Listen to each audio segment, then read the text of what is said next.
at the last door right now, so he's doing well. Good. Yeah. Hello. Hi, Donna. How's it going? Good. Look at you with your headphones. I know, my iPhone headphones. I got the new iPhone, and my headphones don't plug into my computer because they don't have the adapter. Oh man, are you just using your computer? Yeah. Audio. It sounds fine. Okay. Cool. Yeah.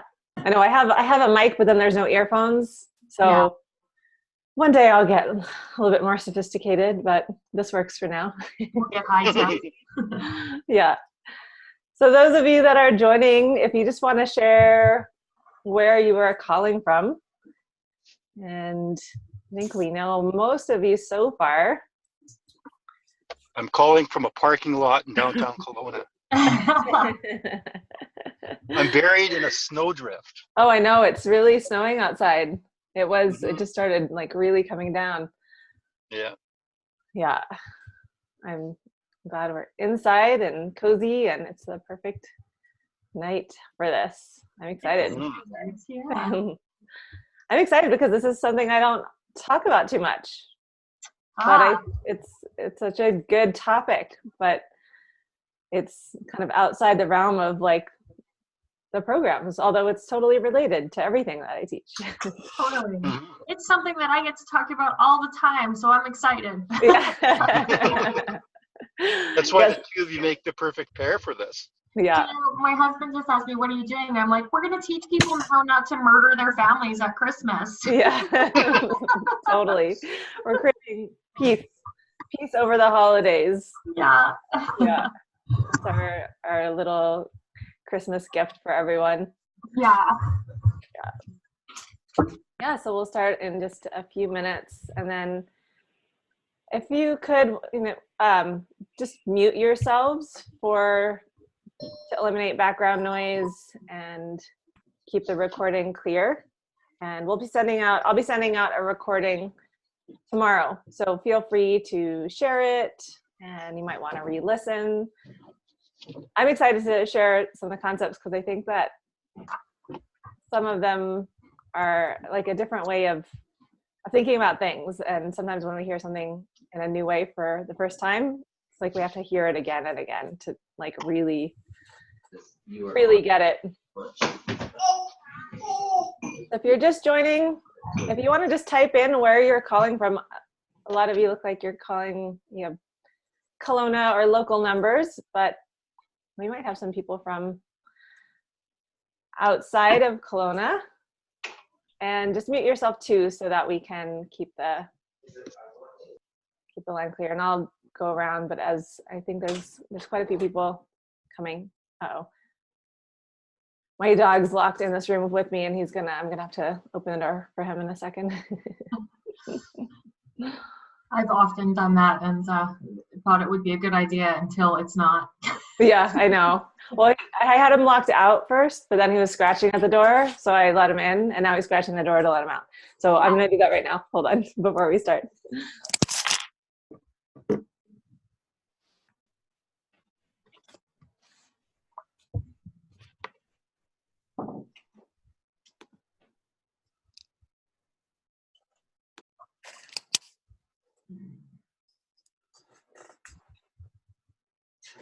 All right, I have 6 o'clock, Donna, do you?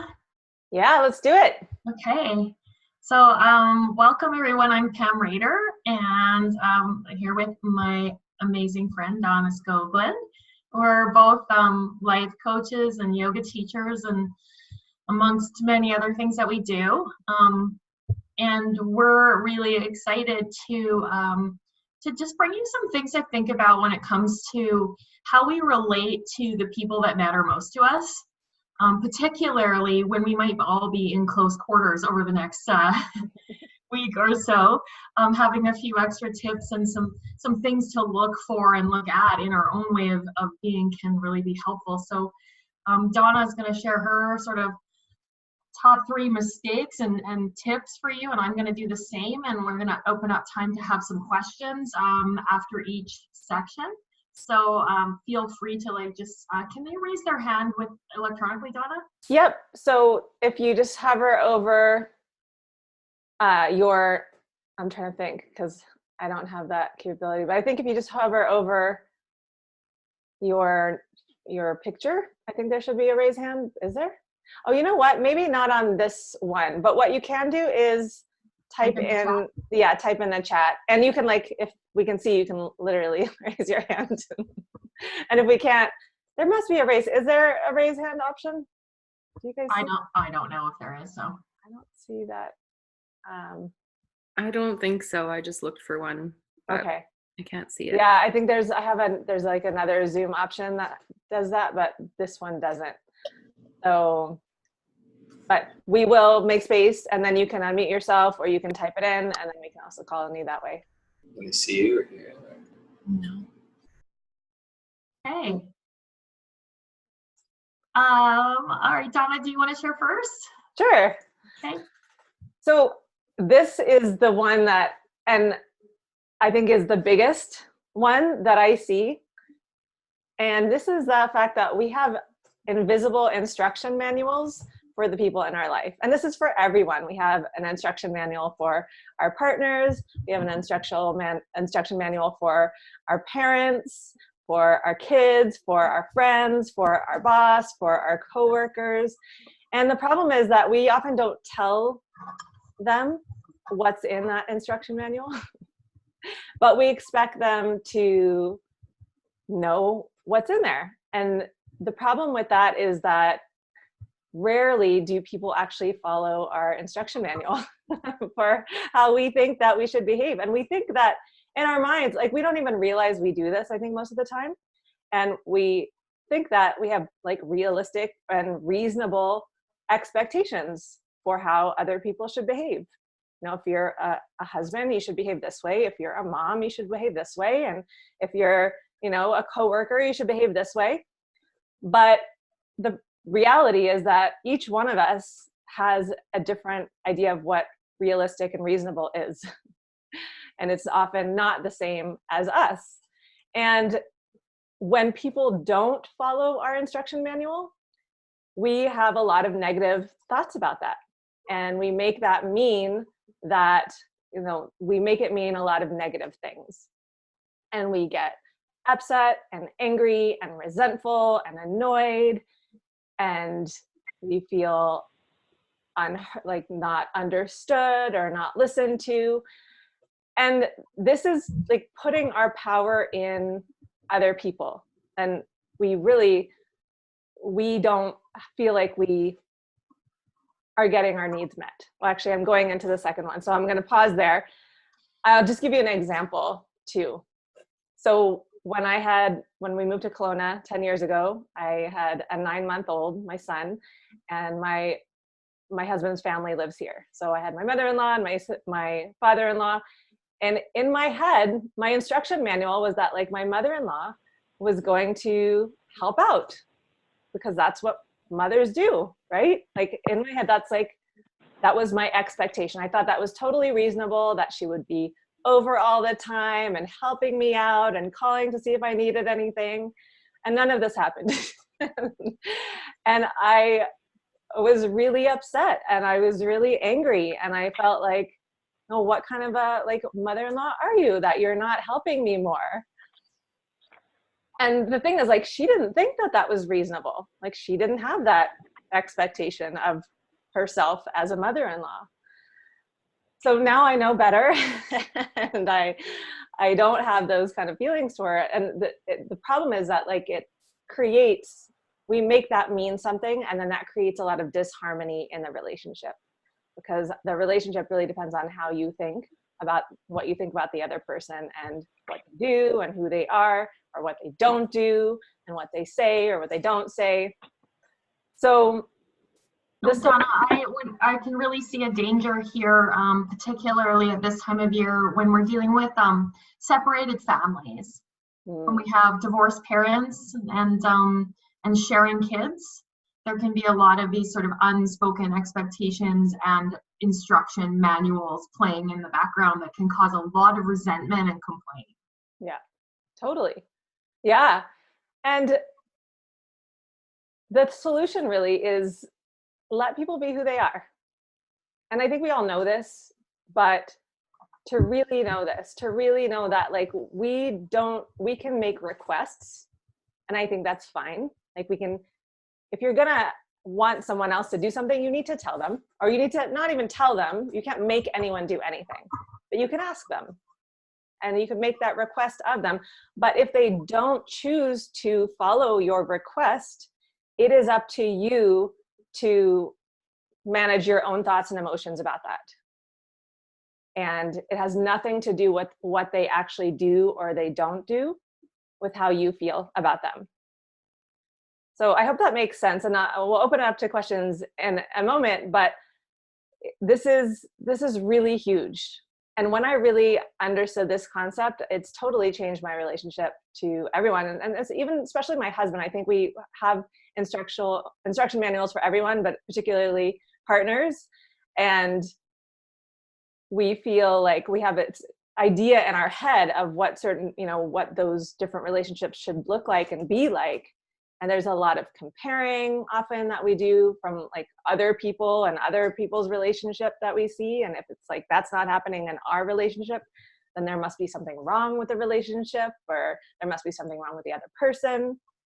So this is a really big one. Notice and just take a moment right now and think about someone or a relationship that there is some disharmony in. And if you have an instruction manual for that person, and if the disharmony is— Donna, can I just give a thing there? So Yeah. If you have a story about how they should be behaving and they're not. Mm-hmm. Right. Yeah.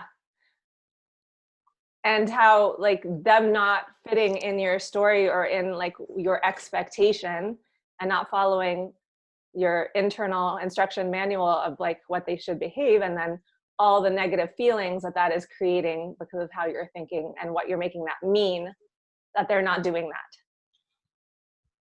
So I'm hearing that anytime you have a should or a shouldn't about another person, you should check yourself. Does that sound about right? Yeah. Yeah.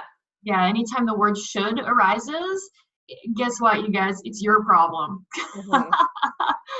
Yeah, and this is like, I think when we try to control or change other people. Mm-hmm. And it will never work. Sorry to say. I've tried. I've tried. Have I tried? And yeah. I can confirm that I'm 3 husbands in. It doesn't work. No. Yeah. So, and it will just make you so frustrated trying to. So drop it. Drop the manual. Burn the manual. Mm-hmm. And let people be who they are 100%. And that's truly what unconditional love is. There's no conditions on love.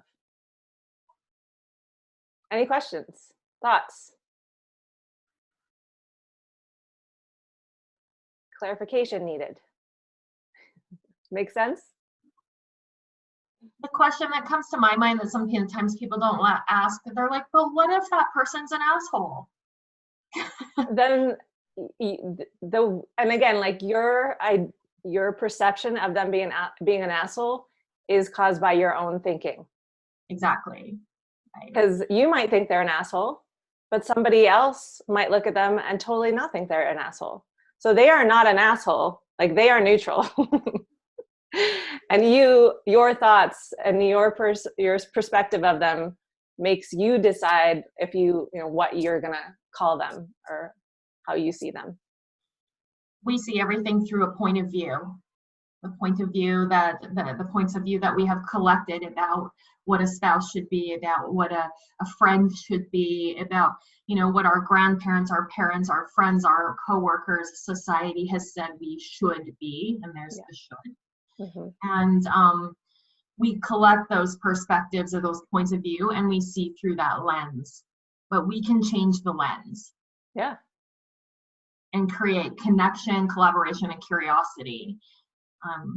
Yeah, and it's so important to know that like it's all going on in our own head, and how they act is a result of how they think and how they feel, and has nothing to do with you. And we often make it mean that it's something to do with us because of the way that they are acting. But it's not. Like, it's their own, and we have no idea. And that's why we can't control people, because we can't control what they think or how they feel or what they do. So that leads really nicely into my biggest top mistake, Donna. Awesome. Perfect. So the biggest mistake that I see in relationships, how many of you like to be right about, well, everything? Most of you, right? The biggest mistake that I see is getting caught in trying to prove our rightness or seeking to be understood. We want everyone to understand us and our point of view instead of seeking to understand. When you consider that if you have a point of view and you are committed to arguing for your rightness, you are inherently making the other person or parties wrong. Now, I don't know about you guys, but when I've been made to feel wrong, I'll often feel defensive, reactive, sometimes embarrassed, none of which engender trust, connection, or communication. So when you argue for your viewpoint, you actually limit the very thing that you're looking for in relationship, which is connection. So this is my fancy drawing. I'm sorry for those of you who don't have video. I have a circle here. It's really fancy. I drew it with a highlighter. Very extensive art school stuff here. And if you consider that one of these little pie pieces, I've got a circle with like 2 little slices of pie. One of those slices of pie is your perspective. You can keep your perspective, collect someone else's perspective without making them wrong, and then guess what? You've just gained a bigger piece of the pie. You have not diminished your point of view. You have not diminished the other person's point of view. And you've come to maybe a bigger understanding. So when you find yourself defending, standing in your righteousness, ask yourself, what could you value more than being right? And I don't know about you, but I'd rather have a husband than be right. I'd rather have friendships than be right. My grandmother used to say, you can be right or you can be happy, but seldom both. So choose. So you ask yourself, what can I value more than being right about this person being wrong? And then the remedy here is curiosity and generous listening. Not being afraid to listen to why someone else came to their point of view. You don't have to change your mind. You can agree or disagree.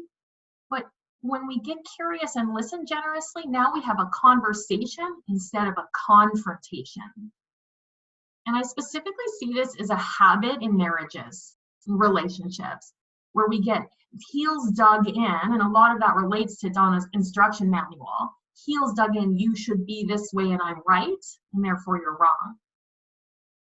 If instead we open up an inquiry, get curious, and listen generously, the defenses can come down and we can actually say real things like, I'm sad, I'm scared, I don't know, and cause connection.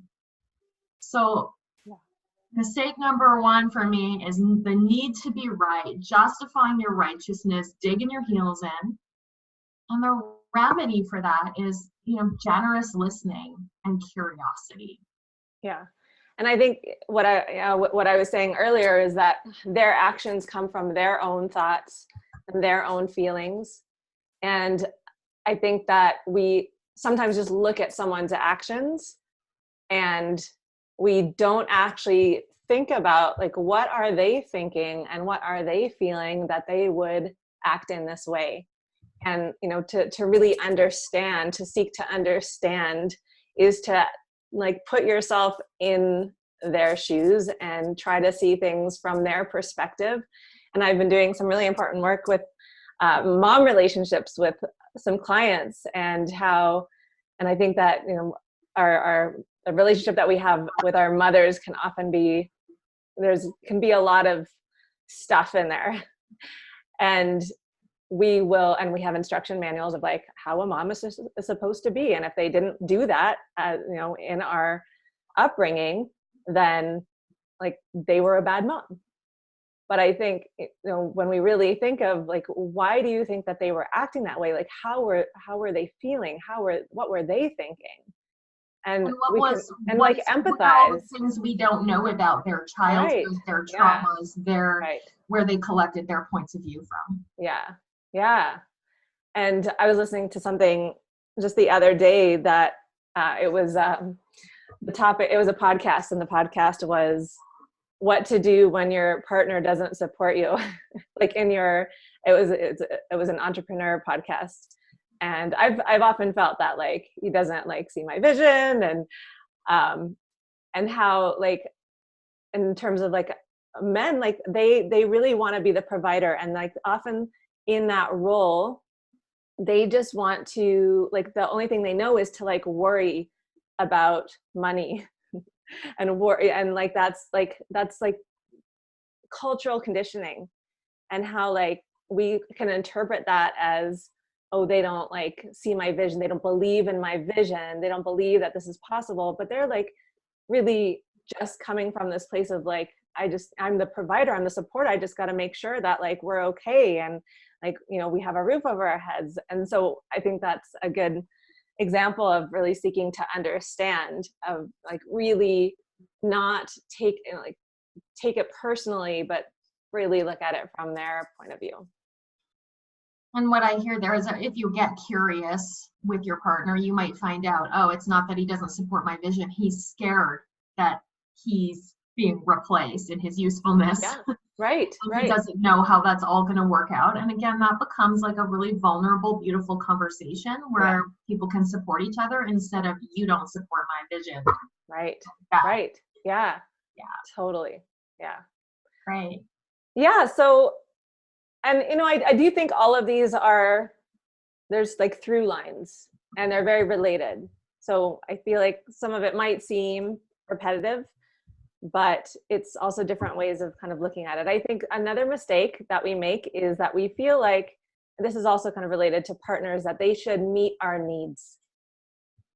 And haven't you ever, and I think that they even do this in some like couples counseling of like, hey, you figure out what your needs are, and then you figure out what your needs are, and then you tell each other so you can meet each other's needs.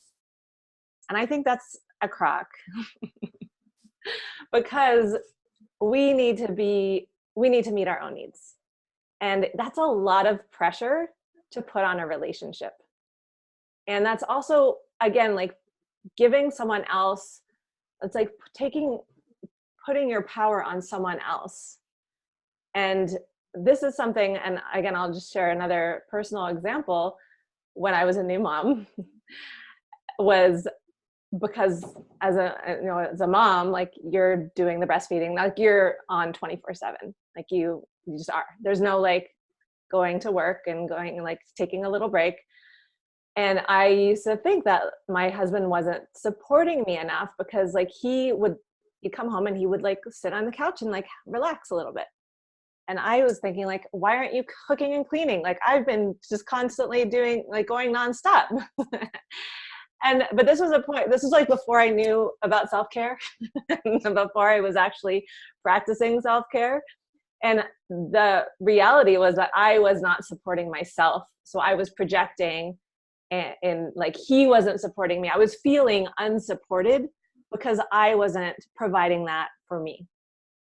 And so I think that, and I love this, and I just posted this on Instagram, this quote by Jim Rohn: I'll take care of me for you, and you take care of you for me. And I love that. Let's just be self-sufficient, and let's just make sure that we are taking care of ourselves and meeting our own needs and taking full responsibility for ourselves, so that we can just show up whole. And it's like the whole, like, you complete me thing in, Jerry Maguire.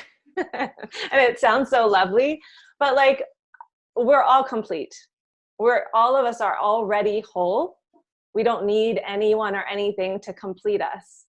And our partner's only job their only job is to be there for us to love them. That is their only job. They don't have to do anything, nothing. They don't have to do half of the housework. They don't have to pay half of the bills. They don't have to do half of the childcare. No. Like, what if you came to a relationship with the zero expectations of what their role is, and like they are there for you to love them? Because love is a feeling that feels good to us. So why wouldn't we create a feeling that just feels good to us? And that feeling of love comes from the way that we choose to think, and choosing to think loving thoughts. And that's just something we can decide every single moment. We can decide that we want to think loving thoughts because it feels good to us. When we choose to think negative thoughts about someone, it feels bad to us. Like, we're the ones that suffer. So I think this really also comes back to this idea of unconditional love. Like, love is, there's no conditions. Like, you don't have to do this in order for me to love you. You just have to be there. Great. Questions? Anyone disagree? I have some thoughts about some of the needs. I like to come from a place of, I will meet your needs because I love you, but I don't need you to meet mine. I like to seek to meet the needs of my partner as a gift, Yeah. but I don't need him to meet mine. But I think he reciprocates because I'm meeting his needs, and we meet each other's needs at a higher level. So there is room for that, but not as the basis of. But I even think that it's not even so much of like meeting needs. It's just wanting to like pour love onto them and like be generous and be giving, and because it feels good to do that. Mm-hmm. Yeah. Yeah.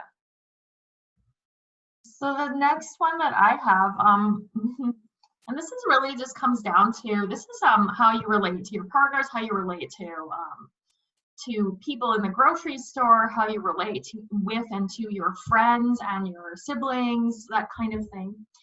How we speak about our lives creates something. And one of the biggest downfalls in creating anything wonderful in a relationship is complaining. Complaining, plain and simple, is out of integrity speech. Complaining is implying that you are powerless. When we're in complaint, I'm the victim of something. I'm frustrated and powerless. So there's two sort of lines two reasons why we complain. One is that we're frustrated because we haven't actually taken the action or made the request that we need to make. The second is that we don't know a better way to connect or communicate with someone, so we commiserate. And this is what happens in offices a lot. We gossip and we complain about the boss, and we complain about the weather, and we complain as a way to actually connect to people and get validated that we're right about something. So there's an interesting thing I was sharing with Donna, that whatever we focus on, we get more of. And when you practice complaining, you actually create more of what you complain about. And that's because you have a little filter in your brain that filters out all the stuff that you're not looking for and shows you all the things that you're focusing on. If you've ever bought a red car, all of a sudden the next day you'll see red cars everywhere. They were there before, but you notice them because you're focusing on them. When you bring complaints forward in your speaking, your brain looks for ways to make you right about those complaints. And so in essence, we get way more of what we complain about. I often share with people, here's an example from my own life. They say, you have such a great marriage. And I'm like, I have a great marriage because I created in my speaking. People don't even know what that means, but in my speaking, I say, I'm madly in love with my husband. He's the love of my life. We have a beautiful relationship. We connect with each other. We speak to each other and other people about our relationship in that way. And in that way, we create that relationship. when we look for what's good and right and what's going well and we speak about it to each other, to our friends, to our family, we actually create more of that. So mistake number 2 that I see are like complaints, which are generally requests not made, or blame and a play of sort of victimhood, or a low-level way to connect with other people. The remedy to that, the remedy is to shift your vision and look at what's going well and speak it into reality. To speak what you love about people, to speak about, it comes back to the old, if you don't have anything nice to say, don't say anything at all. Our grandmas were smart, you guys. Our grandmas were smart. What you speak about creates your life. So if you are a chronic complainer, consider that you are the cause of the disharmony in your relationships. Give up the habit of complaint and watch your relationships flourish. And I think it's also so much about taking responsibility too. I think it's always good to, when you're wanting to complain, like first, like check in with like, how did I maybe contribute to this? How, like, where is my part in this? I can give you guys a strategy to complain in a constructive way. I call it XYZ. If we're going to communicate, we don't want to communicate in the form of complaint. We can communicate in the form of feedback. Feedback is distinctly different than a complaint. A complaint is, I hate when you come home from work late. Feedback is X, when you, so blank, when you come home from work late. Y, put in, it occurs for me, like.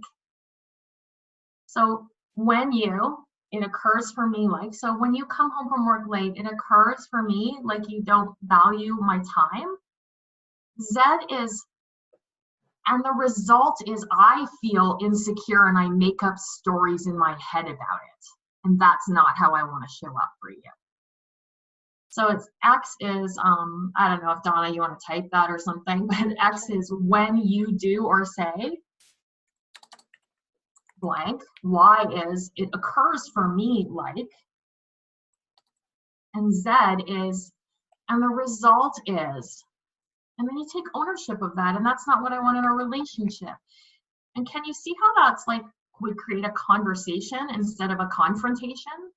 I hate when you're late for work every day, jerk, is way different than, yeah, when you're late for work, it occurs for me like you don't value our relationship as much as I do. And the result is that I get my feelings all hurt and I'm all insecure and then I'm bitchy and that's not who I want to be for you. And then it's like, oh, okay, well, let's talk about that. So we can take complaint and turn it into a constructive feedback. Another really good strategy, as Donna was saying, like, to think about your responsibility is to say the story I'm making up in my head about this is. Mm-hmm. Yeah, I love Brene Brown talks about that, like the story I'm telling myself. Yeah. And that's like owning, it's taking full responsibility for how you feel. And I think that's the key here. It's like, and that's, I'll wait, because that's kind of the third one that I was going to talk about. But I think that like when you say things like you hurt me or you made me angry, it's not true. Like you're feeling hurt because of the thoughts that you're thinking. And that is creating feelings of hurt. But the circumstance, like what the other person does, the actions they take, it's what we're making that mean. It's how we're interpreting it. But it's neutral because they might not see it that way. Mm-hmm. Yeah. Any questions about that one? Complaining. How many of you find yourselves complaining? None of you Never. Ever no. So if you want to improve everything in your life, I often give this challenge to my yoga teacher trainees and to some of my coaching clients. I asked them if they want to change like the pattern of speaking in their lives, to ask their families to engage in a 21-day complaint-free process. So it's a challenge to no one complains for 21 days. You have to find alternate ways to say things, make requests, and look for the positive. Really interestingly, for the first 3 days, no one has anything to talk about. Because our habit of complaint is so ingrained, even if you don't think you're a complainer. So if you want to actually try on something really fun, yeah, you can. Do you have that on your blog, Donna? I wrote a blog on this like 2016.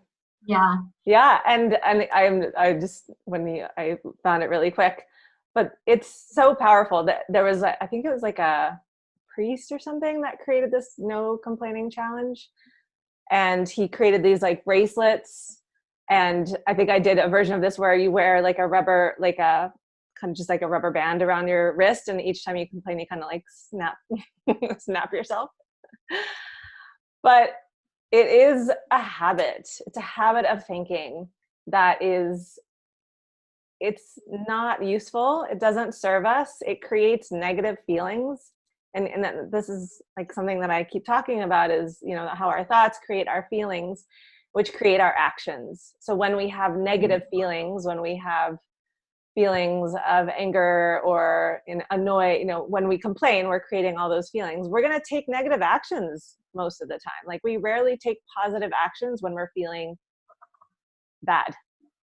I have an example. I have a lovely little Italian mother-in-law. She's so wonderful. And I didn't used to think she was wonderful because she's just a truth teller. And I used to complain to my husband all the time about her and say, I can't believe she says the thing she says and she should be more polite. And I made her linguine and clams one night, and I was pretty proud of myself making an Italian lady pasta. Like, stupid, right? Just stupid. Anyways, and I asked her, I said, do you like it, Nella? And she said, no, Pamela, I don't like it. It's not my favorite. Just like that. And I was like, this is how ridiculous I am, because I got all hurt about it. And I'm like, my mother taught me that if you don't have anything nice to say, you shouldn't say anything else. Like, I'm so humiliated that I said that to her, but I did. And then she said the most perfect thing to me. She said, Pamela, if I tell you I like, you're going to make a gang. And I was like, oh, wow, like I made it into this big thing and got all my feelings. And she was just giving me feedback. So again, like Donna was saying, like it's all what we make things mean. And so I stopped complaining about her in that moment. I was like, actually started looking for like, I want to be more truthful. I don't want to eat stuff I don't like. And I want to be more truthful. And she really taught me a valuable lesson there that, I was complaining about the very thing that I came to love. And I just had to shift my vision. She didn't have to change at all. I shifted my vision around what she was doing really well. And I grew to love that part of her. Yeah. And I think it's so cultural. Like we do this, like you were saying in the very beginning of this, this mistake is that it's how we think that it's a way that we create connection. And it's like we complain about the weather, we complain about politics, we complain about like the just bad things that are happening. But it's like what you focus on expands. And if that's what you're looking for, that's what you're focusing on, then you're gonna, it's like that same thing. It's like the filter through which you see the world. And I'm just looking at this blog post that I wrote, and I wrote that here, it's the opposite of gratitude. So instead of looking at what's good, you're looking at looking for what's bad. And this, I think it is because it is the opposite of, I think, what so many people do because they, complaining is such a way that they create that false kind of cheap connection, I think is how Brene Brown talks about it. It can almost feel like when we're in a conversation where someone else is complaining and we don't want to engage in that conversation, it can almost feel like hoity-toity or weird to to not do that, or to like say something positive, or to not You go know on. what's a really great tool that I love when people are complaining, I just immediately shift them and say, well, what went well about that? What went well, or what are you learning from that, to shift Yeah, to an totally. attitude of gratitude where they have to actually see that. So you can be at cause for shifting complaint, gossip, blame. Well, what's good about that, or what went well about that? What Totally. did you learn from that? Yeah. And we can create a new looking, and it's really Yeah. just the lens with which we look that creates our experience of life. Yeah, totally. And we can always find something, right? Like, you ask yourself that question, what was good about that, or what did you learn from that? Or, and I even love the question, like, how did that happen for you instead of against you? Like, how has that actually served you? And if we ask our brain that question, our brain will come up with an answer, always. I had a conversation today with a lady. For those of you who don't know me, I have a son who's a heroin addict, and he's been in and out of addiction. Well, he's been in addiction for 10 years. And this woman met with me today because she had seen something on the news that I had been on recently, and she said, I'm in a similar situation and my life is so terrible and I don't know how to do it, and I keep asking, like, why me? And I just smiled and I said, I think, thank God me, because I can do this. I haven't crumbled under it. I can share my message with other people. I would not be a life coach. I would not own yoga studios. I would not have helped many people transform their lives had I not been the mother of an addict. In fact, I would be a self-righteous asshole, had I not been humbled by life. And so her scenario is virtually the same as mine, and she had it that it was happening to her. She didn't deserve it, which I used to hold that point of view as well. And when I shifted my vision from complaint about my situation to how is this happening for me? Who am I becoming because of this experience? Then I just grew and became stronger, and people gravitate towards that. When you're a complainer, people are repelled by you. When you're a victor in your story, people are drawn to that.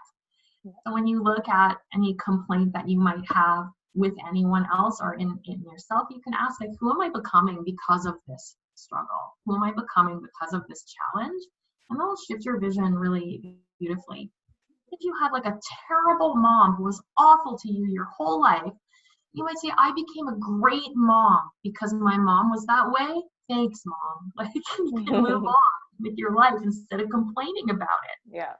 I learned how not to behave and became someone new, someone different, rather. Yeah.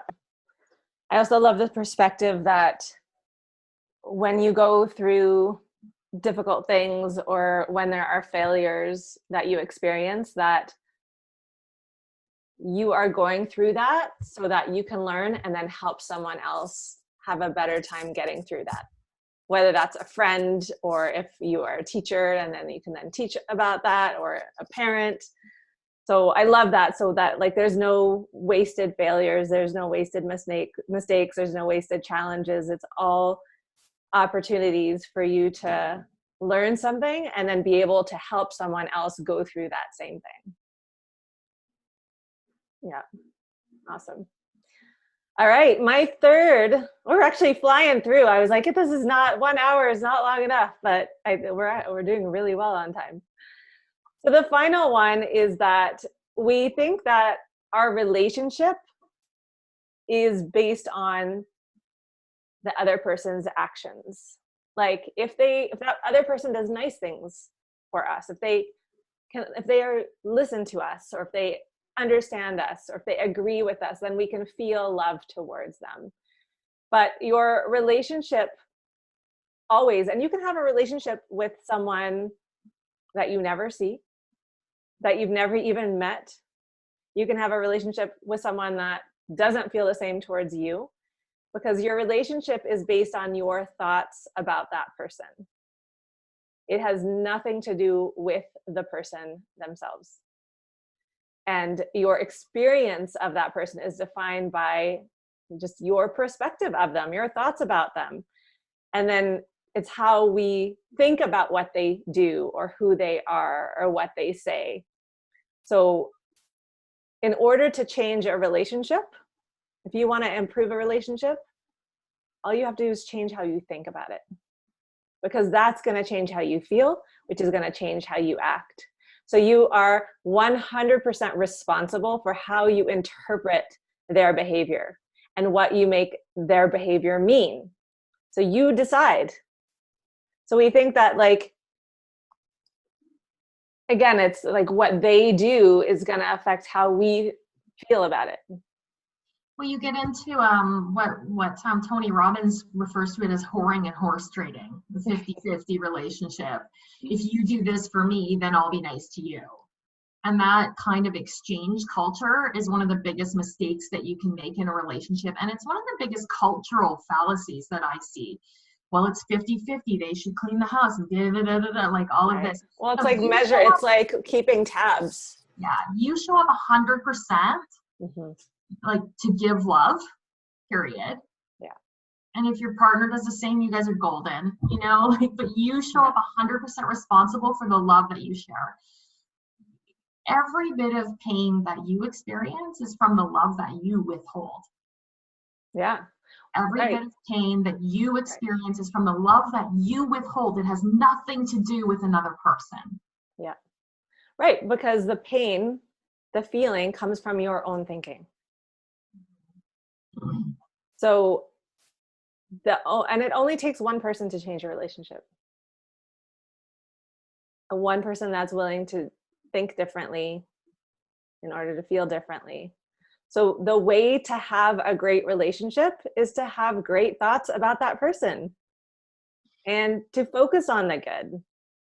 And whether it's your significant other or a friend or a coworker you're having trouble with, one of the exercises I often give my clients when they're struggling with a person is to write down at the end of every day 3 positive things about that person and speak at least one of those things aloud to that person. So it might just be like, well, he took out the garbage today, I guess, you know, whatever that is, but it trains you to look for what's right. And as you speak what's right, that actually engenders trust and love and warm feelings in the other person. They start doing the same thing without even knowing it's happening. And that's what Donna means by only one person has to change. Yeah. When someone says nice things to you a lot, you feel nicer to them. But somebody has to go first. Yeah. So you might as well step up. Yeah. And also it's like I just want to reiterate that we have to take 100% responsibility for our feelings, and nobody else can hurt our feelings or nobody else can make us angry.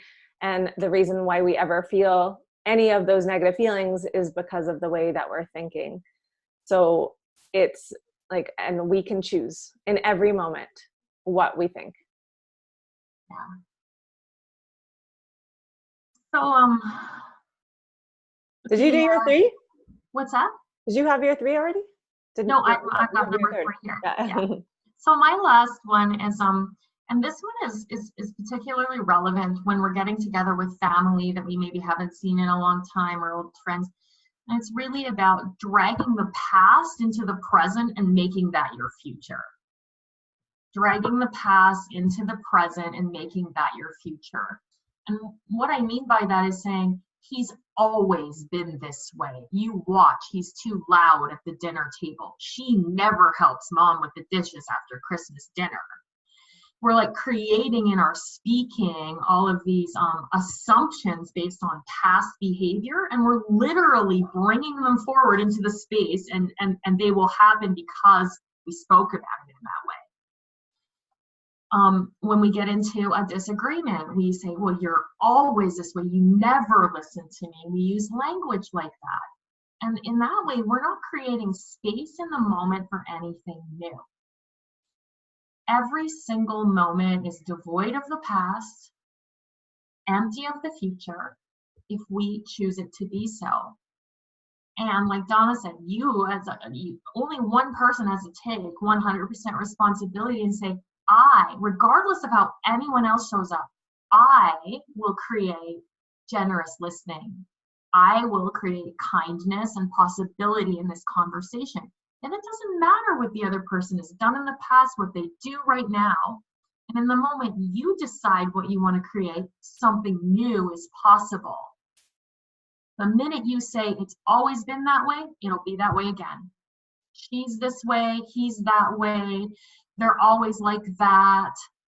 I don't know if any of you can relate to that, but Well, and then it's like you've already made up your mind about them. There's no room. It's like you are only, it's the whole, like what we were saying, the filter, the reticular activating system is like, that's all we'll see. Like we won't even look for another possibility. Yeah. So making assumptions based on the past about how others will behave in the present is one of the biggest roadblocks to relating to people powerfully. The key here is really just drop what you know. Literally in every moment, drop what you know. Come from a place of I don't know and set your intention for the conversation. Please let your intention not be to be right. Set a high level intention like kindness, generosity, curiosity, understanding, collaboration, whatever that is, but set that and stick with it and only take actions that are born from that higher intention. And you'll start to dissolve those assumptions and see parts of people you didn't know exist. So for me, needing to be right, the habit of complaining and making assumptions about how people will show up for you are the three biggest sort of poisons. And, generous listening and curiosity is really going to help on all fronts. Generous listening, curiosity, setting a higher intention for yourself. And,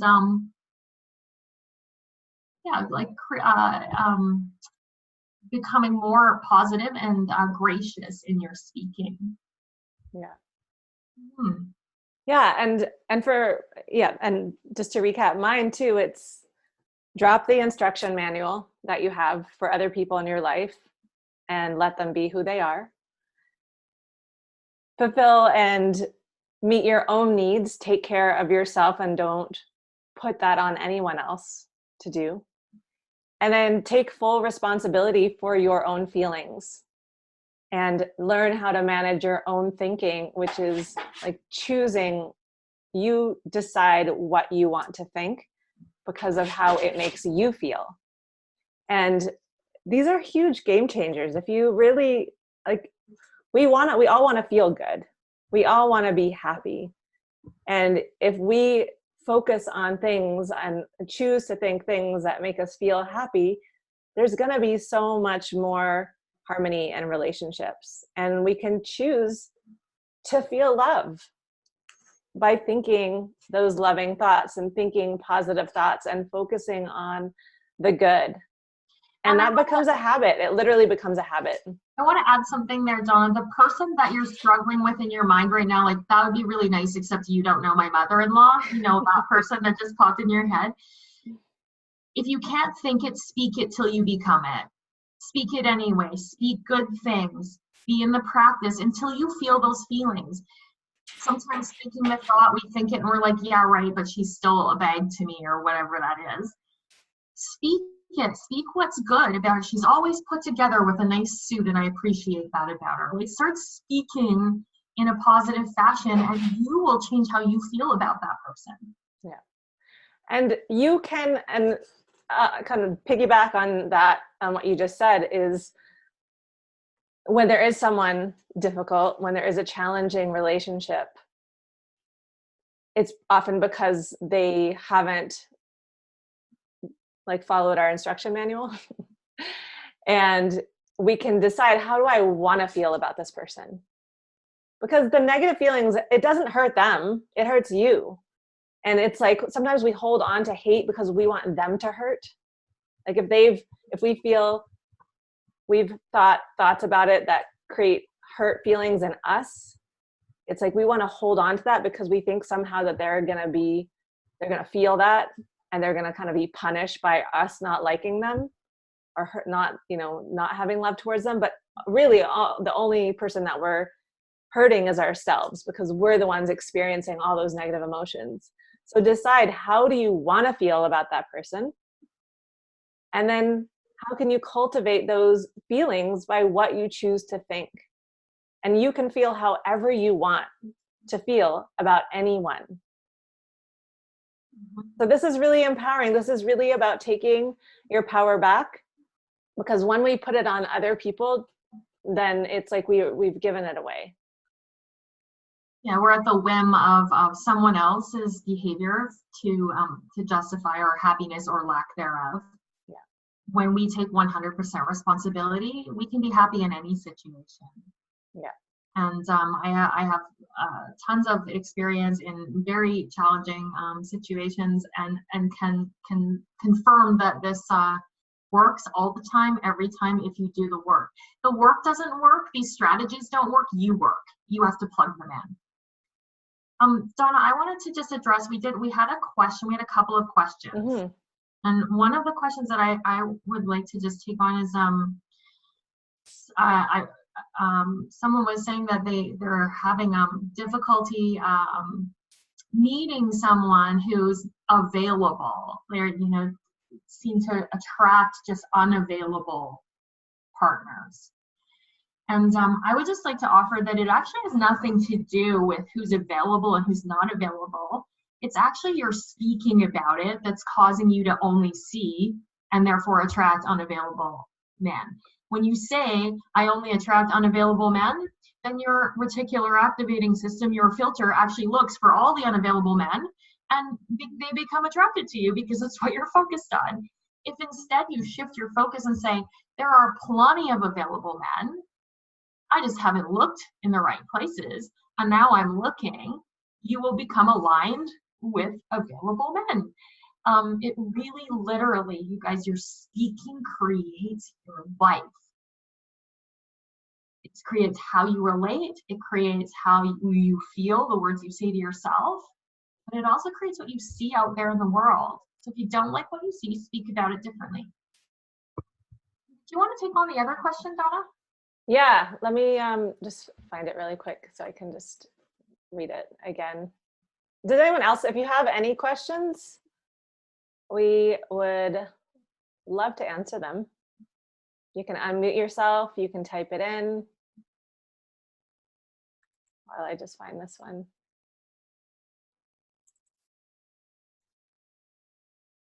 Sorry, I should have had it right there open.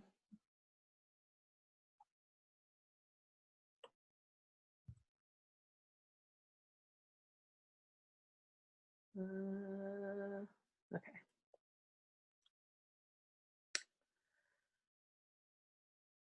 So the question was feeling like that they are always the one making the compromises and the other person is not making the compromises.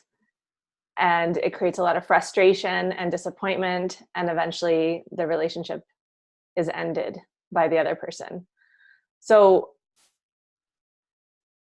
to bring this back to what I talked about earlier, is the feeling is frustration and disappointment. And that feeling is caused by the thoughts that that person is not making compromises. And I think this goes along with the instruction manual of, like, in a relationship, the other person needs to do this. This is like how a relationship should go. Like, that's the expectation that you have of being in a relationship, is like, I do things and you do things. And if we do the same amount of things and it's 50-50, then it's going to work out. But again, and I love, what's his name? The Big Leap, Gay Hendricks, really great book. He and his wife apparently have not had an argument in like 30 years, but which I find a little bit hard to believe, but I think they wrote a relationship book and they teach about relationships, but it's a great book. And he talks about coming to relationship, not 50-50, but 200%. So each person takes 100% of the responsibility. So you don't ever want to come to a relationship with expectations of what the other person should do or should not do, or should compromise, or should give up. And you can always make requests, but make sure that, again, like if you are making a request, like make a request and don't just be passive aggressive and like expect without even telling them what it is that you would like them to do. And we didn't really talk about boundaries, but a boundary, like a proper boundary, is basically like, I need this. If you don't do this, then this is what I will do. Like, this is the result. Like, this is like, and we all have, I think most of us have kind of like unspoken boundaries. Like, if you hit me, I'm out of here. Like, so that's a boundary. Like, if you hit me, I'm out of here. And the thing with a proper boundary is that you have to follow through on your side of the boundary. You can't say that and then not leave. So that was kind of a tangent, but I felt like it related to the relationship, so I just threw that in there.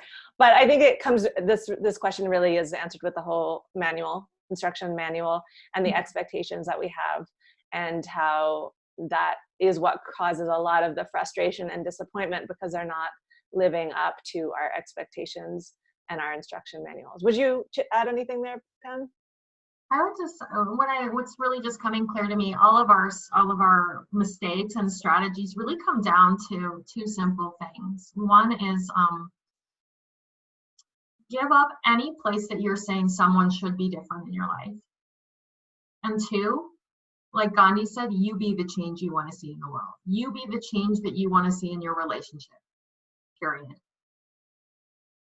If you're waiting for someone else to change, or waiting for someone to come and rescue you, I'll be the first to tell you, no one's coming. No one's coming. It's all you all the time. And though that can be scary, and you might have some resistance to that, it's the greatest news you'll ever get, because you are the artist, the author, the creator of your own life and your own happiness. And then you can just let that spill over and share that and love the daylights out of your people really generously. Yeah. Donna and I are doing a cool collaboration. Do you want to tell them about that, Donna? Well, we're gonna lead a retreat, but we don't have any of the specific details. We're going to lead a weekend retreat based on living your life on purpose, and a big part of it will be like learning skills, like practicing skills in relationship. That'll be we're hoping for Whistler, probably fall of next year. And we're excited to run that. So if this stuff interests you, keep your ears open. and something I want to add is that the most important relationship is the relationship you have with yourself. So this is why we have to do the inner work of really looking at how we're even talking to ourselves about ourselves. What are your thoughts? Your relationship to yourself is a result of your thoughts about yourself. And start to just pay attention to, what is that inner voice? What is that, how are you judging yourself, criticizing yourself, getting annoyed at yourself, being mean to yourself, sabotaging yourself? And then to take it into the other realm, exactly what Donna was saying, we're all, it's all the stuff we're creating, but in the Tao Te Ching, it says when a person causes you suffering, it's because his own suffering is so great that it's spilling over. And when we can actually approach people with the compassion and curiosity to really try to understand what's going on for them, we don't need to be in any conflict or judgment at all. We can create a safe space for people to be with, and connection, vulnerability, collaboration, the things that we most crave, and that we are sorely missing in our current society. So yeah, get curious, take responsibility, and love the shit out of your people. Yeah, because it feels so good. Yeah. Love just feels good. Yeah. And we can just choose that all the time, anytime. And we don't need anyone else to do anything for us to decide to do that. Great. Any questions before we sign off? If you have any, feel free to out there? Does anyone have someone that's so You guys are terrible? so that quiet. they're Nobody. exempt from all of this? Great. Well, I hope that you guys can take some of these and just to have them in your awareness. It almost makes having relationships with challenging people like a really fun experiment. When you plug this stuff in, you can have a lot of fun with it and really, test it out and let us know how it works. Yeah, totally. Yeah. Observe your own thoughts, and that will tell you everything you need to know. All right. Thanks, guys. Have a wonderful evening. Yeah, Merry Christmas, Happy Holidays, Happy New Year's.